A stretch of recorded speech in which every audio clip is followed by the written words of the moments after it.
The Diablo series has delivered countless hours of dark fantasy action across 4 different game releases, and each new entry brought exciting twists to the Diablo formula. With Blizzard's next release only a few months away, let's keep the hype train going and take a look at the best thing from each Diablo game.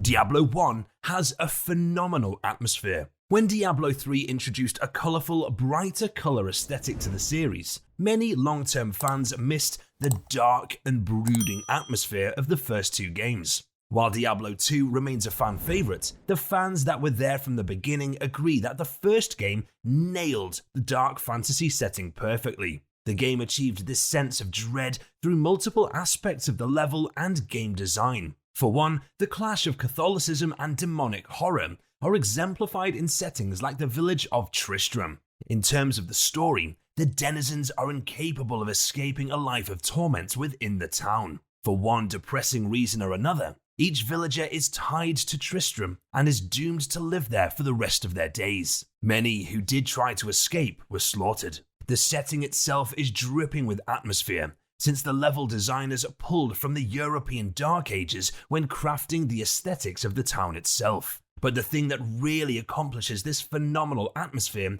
is the gameplay of the original Diablo. The brutality of Sanctuary in Diablo 1 was most evident in how difficult the game was.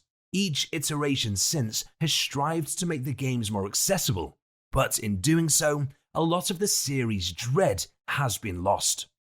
In Diablo 3, abilities are granted fairly early on that can absolutely demolish an entire room of enemies.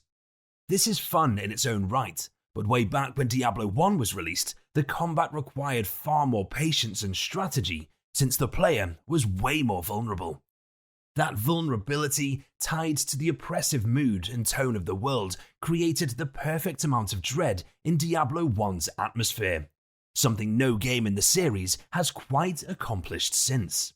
There is hope that may change with Diablo 4's apparent interest in returning to the dark fantasy roots of the series.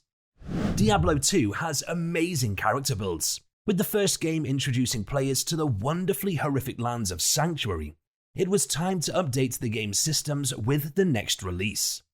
Diablo 2 kept a lot of what made Diablo 1 great. It's a terrifying experience with a great focus on dark, underlit rooms and gruesome foes. But it also brought the series to the next level in terms of character customization. Many fans regard Diablo 2 as peak Diablo, and what sets it apart from the rest is its amazing character builds. For reference, the first game only had 3 classes initially, and they represented the basic tenets of fantasy role-playing: warrior, rogue, and sorcerer.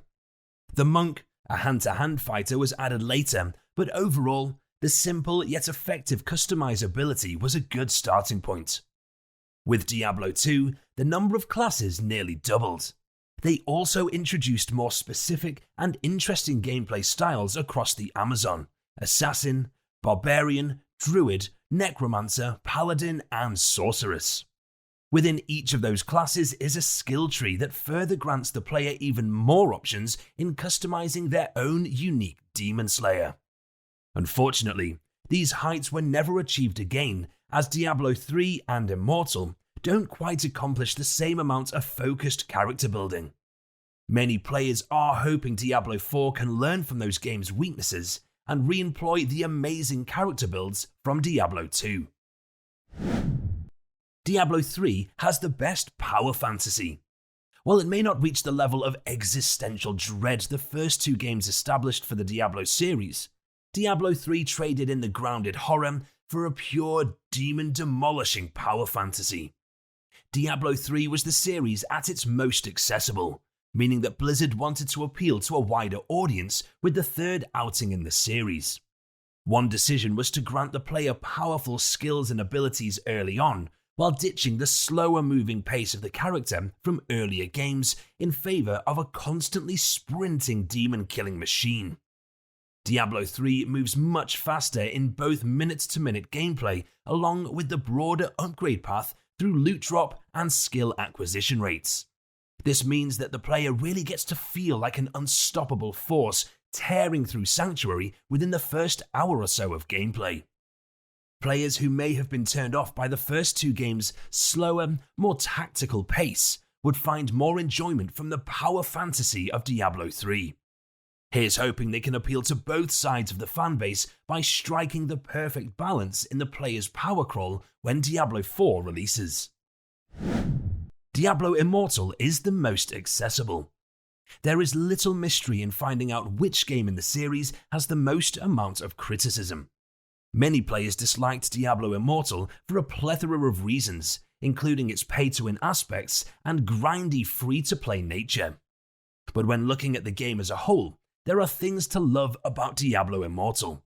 Its core gameplay achieves the Diablo formula reliably well. The graphics are great even on mobile, but the best thing about it is it's the most accessible game in the series. The game doesn't technically cost anything to play, and it doesn't even require a console or PC to run it. As long as someone has a phone, they can hop into Sanctuary and start slaying demons. Many fans of Diablo Immortal enjoy playing a quick hour or so a day without paying any money in the game's cash shop. Considering the game delivers a well-refined Diablo experience, it brings new fans to the series and introduces that addictive demon-killing gameplay loop to people who otherwise may not have had the means to play another game via console or PC. While it may not provide the deepest, most rewarding experience in the series, the accessibility of Diablo Immortal ensures that a larger number of people can experience Diablo and hopefully find their way to other games if they enjoy what they played. Diablo 4 has the best cinematics. So, players have a good 4 months to wait until they can boot up Diablo 4. But one thing we know for certain, the cinematics released thus far have been breathtaking. Diablo 4 has promised to take a lot of what made the previous titles great and combine them into an all-new, refined Diablo experience. The gameplay shown so far has reassured players that the game's mood and atmosphere will rival the first two games. On top of that, the execution of the core gameplay formula in 3 and Immortal could carry over, providing a great balance between the refined Diablo formula and the accessibility of recent titles. All in all, Diablo 4 might just be the best game in the series yet, but we won't really know for sure until it releases. What is clear in the lead up to that release though is that Diablo 4 has shown off the best cinematics in the series so far. The cinematic team at Blizzard has always delivered top-notch cutscenes for the Diablo series, but their most recent outing, By 3 They Come, has immediately cemented itself at the top of the list of great Diablo cinematics. The return of Lilith is horrifying, brutal, and all the things Diablo fans needed to get hyped for their own return to Sanctuary. As long as Diablo 4 continues to impress players with its balance of refined modern gameplay and old-school broody atmosphere, it will serve as one of the best RPGs in years. The cinematics shown off so far definitely reassure players that many of the devs working at Blizzard are trying to achieve just that. Make sure to let us know what your favourite aspect of each title is down in the comments. Don't forget to like this video and subscribe to our channel for more content just like this.